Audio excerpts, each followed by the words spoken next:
Ok, sí. Bueno, muchas gracias. Les quiero mostrar la historia de un chico que nos llegó al hospital, de un niño que llegó ya operado, se había caído en bicicleta, 4 años, y tuvo esta fractura proximal de húmero transversa. Y llegó operado, esa era la situación radiológica y clínica, y la evolución a los 2 meses de la fractura. Este es un paciente nuestro, un niño también, de edad similar, mismo mecanismo, un patrón de fractura muy similar, y el manejo que tenemos en el hospital, conservador. También la evolución a 2 meses, una buena remodelación. Mismo paciente, mecanismo similar, fracturas con patrones similares, evolución similar, con distintos métodos de tratamiento. El objetivo de esta presentación es que podamos darles a conocer algo sobre las fracturas de húmero proximal y que ustedes traten al final de correlacionar las características anatómicas y funcionales de este húmero proximal en relación al pronóstico que tienen estas fracturas. Discutir algo del tratamiento con algunas recomendaciones basadas en la literatura y mostrar someramente lo que nosotros hacemos en el Hospital Roberto del Río de Santiago. Ya se ha dicho algo sobre las bondades del húmero proximal en cuanto a su anatomía. Para efectos de esta fractura es necesario recalcar que la aparición de los núcleos de osificación son a distintas edades, tanto del cartílago articular a los 6 meses como del troquíter y el troquín entre los 3 y los 5 años, y después estos se fusionan alrededor de los 7 años. La fisis del húmero proximal ya se ha dicho que es por lejos la más potente en el aporte de crecimiento total del hueso, cerca del 80%, y eso desde el punto de vista de la remodelación, como lo decía la doctora Sepúlveda, de una fractura con una angulación residual al final del tratamiento es muy bueno para el paciente. Por otro lado, esta fisis también se demora en cerrar. El cierre es aproximadamente a los 17, 18 años, dependiendo si es mujer u hombre, lo que también le da mucho tiempo al paciente para tener una remodelación de alguna deformidad angular secuelar de una fractura a este nivel. Por otro lado, también es importante saber y recordar que la articulación glenumeral es la más móvil del cuerpo, porque la congruencia articular ósea que ella tiene es tan poca que permite una gran variabilidad de movimiento en distintos planos. Estos grandes arcos de movimiento, tal como también se ha mencionado en los principios básicos, permite una mayor remodelación de las fracturas con angulaciones residuales. En estos grandes movimientos están dados por la estabilización que le da la musculatura, que a su vez es la que determina y genera las deformidades y los desplazamientos de los fragmentos al momento de tener una fractura, que uno debe conocer para poder realizar maniobras de reducción antagónicas al mecanismo que produjo la lesión. ¿Qué pasa con estas fracturas en general? Son poco frecuentes. Tenemos que saber que cercano al 1% de todas las fracturas en los niños son a este nivel, y que muchas de ellas se asocian a fracturas en hueso patológico, básicamente por quistes óseos esenciales, más frecuentes en hombres, pero hemos ido viendo que la tasa en niñas ha ido aumentando conforme aumenta la actividad física. Básicamente tienen 3 formas de presentación: aquellas que comprometen la articulación, que son extremadamente poco frecuentes; aquellas que comprometen el cartílago de crecimiento, que se dividen en 2 grandes grupos, bajo los 3 años y después de los 12; y aquellas que son metafisiarias, que son por lejos las más frecuentes, entre los 5 y 12 años. Este mismo concepto visto de otra forma: niños menores de 3 años ir a buscar fracturas fisiarias de tipo Salter-Harris 1, entre los 5 y 12 años fracturas incompletas o completas metafisiarias, con o sin desplazamiento, y sobre los 12 años fracturas también con compromiso de la fisis, pero ya con un cierto grado de compromiso metafisiario tipo Salter-Harris 2. El mecanismo lesional en general tiene que ver con la caída sobre la extremidad y con accidentes de alta energía, pero también, como lo decía el doctor Inostroza, es importante sospecharla en niños pequeños en el contexto de lesiones no accidentales. Para el estudio imagenológico, que es por lejos la principal herramienta diagnóstica, de confirmación diagnóstica, Siempre medimos al menos 2 proyecciones, como nos decía la doctora Sepúlveda en su presentación. Pero no es fácil que en un niño que está con dolor se le pueda tomar estas 2 radiografías en 2 proyecciones. Siempre tratamos de pedir una tercera oblicua. Existen descritas una serie de otras imágenes que se pueden tomar y que es importante conocer. Pero por lejos la imagen radiológica con la clínica nos permite hacer el diagnóstico. Y en base a este diagnóstico se establecen las distintas clasificaciones que se conocen para esta fractura. En general, para las fracturas que son de tipo fisiaria, la clasificación que al menos usamos nosotros por lejos es la clasificación de Salter y Harris, y para aquellas fracturas que son metafisiarias, usamos la clasificación de Nier y Horowitz, que en el fondo hace alusión al desplazamiento que tienen los fragmentos en relación a la diáfisis.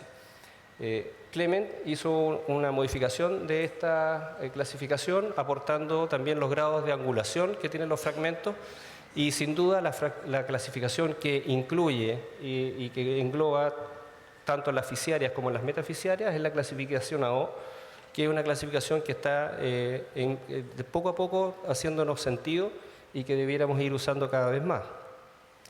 Teniendo presente el mecanismo de lesión, la clínica y la confirmación diagnóstica, nos enfrentamos al tratamiento y en nuestro hospital el tratamiento fundamentalmente es ortopédico para este tipo de fracturas y yo diría que a casi todas las edades, salvo excepciones.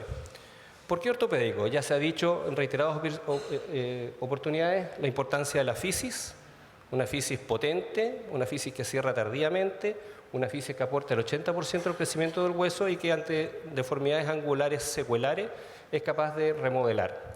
El periósteo a este nivel, al igual que en todos los niños, es muy grueso, pero a este nivel, particularmente la zona posterior e inferior de la parte proximal del húmero, es extremadamente grueso y con una capacidad osteogénica muy grande también. Por lo tanto, grandes deformidades o incluso aposiciones de los fragmentos óseos son capaces de consolidar, por lo tanto las tasas de no unión son prácticamente inexistentes. Ya comentamos la importancia que tiene esta gran movilidad de la articulación glenohumeral para la remodelación de fracturas y sobre todo para la tolerancia funcional de aquellas angulaciones residuales que aun cuando parezcan radiológicamente feas, del punto de vista clínico no se manifiestan como algún problema funcional, porque el hombro permite una movilidad en todos los planos. Incluso se han establecido márgenes y valores que obviamente a medida que el niño va creciendo van disminuyendo y se van haciendo más exigentes, pero valores en los cuales uno puede tolerar ciertos grados de angulación a distintas edades. También ortopédico porque no tiene los riesgos de las cirugías, cualquiera de estos sean, los que están descritos o algunos otros más, que eso nos pueda ocurrir. Por lo tanto, para nosotros la opción ortopédica es lejos mucho mayor que la opción quirúrgica y dentro del arsenal que nosotros tenemos utilizamos mucho el cabestrillo como primera opción. Inmovilizadores de hombro, ya sea inmovilizadores de los comprados o algunos artesanales como los que mostraba Estefanía, y los yesos en contadas ocasiones también lo hemos usado. Las opciones quirúrgicas van desde las agujas de Kirchner, los clavos endomedulares, elásticos, estables y ocasionalmente tornillos están descritos. ¿Qué hacemos? Habitualmente esto es lo que nosotros hacemos. Un niño que está con una fractura de húmero proximal, usamos un cabestrillo contubular del hospital. Si en los primeros días probablemente le adicionamos algo que mantenga solidarizado el brazo con el tronco de tal manera de disminuir el dolor, pero ya la segunda semana el niño ya tolera bastante bien solo el cabestrillo y en general con 3 a 4 semanas tenemos una consolidación de esta fractura. En ocasiones se han usado en el hospital los yesos colgantes, particularmente no soy partidario de ellos, creo que les genera bastante dolor a los niños, los usan no del todo bien porque se apoyan mucho con el yeso y eso pierde el principio y el concepto de que el yeso cuelgue, por lo tanto puede generar incluso angulaciones mayores en este tipo de fractura. Sin embargo, a pesar de todo, la remodelación no es infinita, la capacidad funcional tampoco lo es, y uno tiene que, ojalá, estar atento a aquellas fracturas que, a pesar de todas las bondades que tiene el húmero proximal, no van a remodelar. No tenemos la bolita de cristal como para saber cuáles de ellas son, pero algunos indicadores sí existen. Y en ese contexto, la opción quirúrgica es válida. Dentro de ella se describe aquellas fracturas como que son irreductibles o inestables, altamente inestables en pacientes, sobre todo cercanos al término del crecimiento. Uno tiende a hacer algún tipo de gesto quirúrgico. Y dentro de ello, idealmente, una reducción cerrada con fijación percutánea, y de no ser posible ir a abrir el foco, pero con un abordaje deltopectoral es lo que se recomienda para disminuir los riesgos de la cirugía o de atrapamiento de alguna estructura neurovascular o tendínea.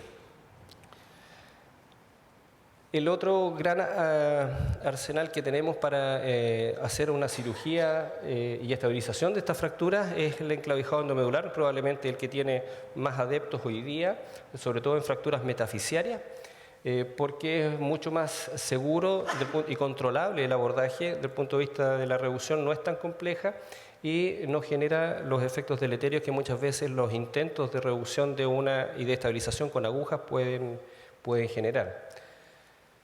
Y a este respecto, si uno revisa la literatura, se va dando cuenta que existe una tendencia cada vez más grande, y probablemente no solo en las fracturas de húmero proximal, sino que en todas las fracturas en la edad pediátrica, de realizar más cirugías que antes, y por ello los valores de deformidades residuales angulares han sido cada vez menores, las edades se han ido acortando, se está haciendo como más exigente en el resultado final. Sin embargo, los trabajos no son capaces de demostrar con estadística que sea significativa que la evolución del tratamiento conservador es peor que la de un tratamiento quirúrgico.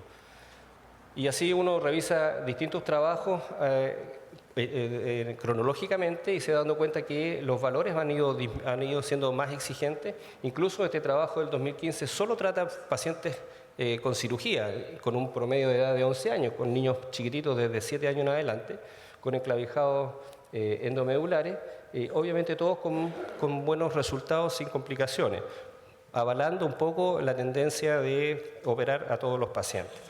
Pero independiente de lo que puedan decir los trabajos, sabemos y hemos visto que existen complicaciones.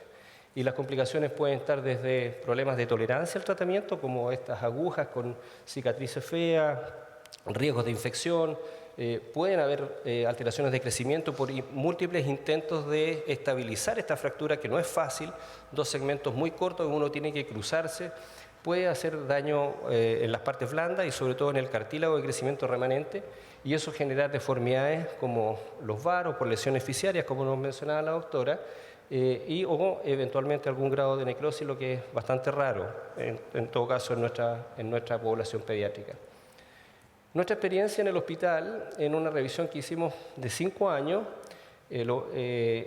operamos, todos los húmeros operados tienen una concentración en la paleta humeral, en el segmento distal, lejos. Solo unos pocos, solo 7 pacientes fueron diaficiarios y 3 pacientes solamente operamos en el hospital de novo, que nos llegaron a nosotros. Y de esos 3 pacientes, 2 fueron similares a esta niña de 12 años con una fractura en un hueso patológico, en que utilizamos un enclavijado endomedular retrógrado con una buena evolución de la fractura en ese quiste. Y el tercer paciente es un chico de 9 años que llegó con esta fractura. El colega que lo recibió se urgió harto, lo llevó a pabellón, le hizo una reducción y un intento de fijación con agujas, que le fue frustro y después de 1 hora abandonó la cirugía y lo dejó con un yeso colgante y tuvo una buena evolución y consolidación de su fractura a la fecha. En resumen, esta fractura de húmero proximal en general es una fractura que no es tan frecuente y que tiene una muy buena evolución, dado fundamentalmente por la fisis, por el periósteo muy grueso a este nivel y por la gran movilidad de la articulación glenumeral, que le da una gran tolerancia funcional a las angulaciones residuales de esta fractura si es que las hubiera. El tratamiento quirúrgico es poco frecuente, probablemente aquellos pacientes muy cercanos al término del crecimiento son los que más podrían ser subsidiarios a este tipo de fracturas. En nuestro hospital recibimos pacientes hasta los 15 años, cuando aún les queda un crecimiento bastante grande, probablemente por eso tengamos tan pocos pacientes operados, pero no nos negamos a la posibilidad de que sí tengan que operarse algunos de ellos. En nuestra realidad eso, como ustedes ya lo han visto, no es así. Y por eso mismo no somos capaces de entregarles a ustedes una receta de qué tipo de osteosíntesis poder darle, porque son pocos pacientes y probablemente dependa mucho de cada caso y de la experiencia del cirujano que esté a cargo del paciente. Así que en suma el mensaje es fracturas de húmero proximal, tratamiento ortopédico con una leve puertecita abierta para la cirugía. Gracias.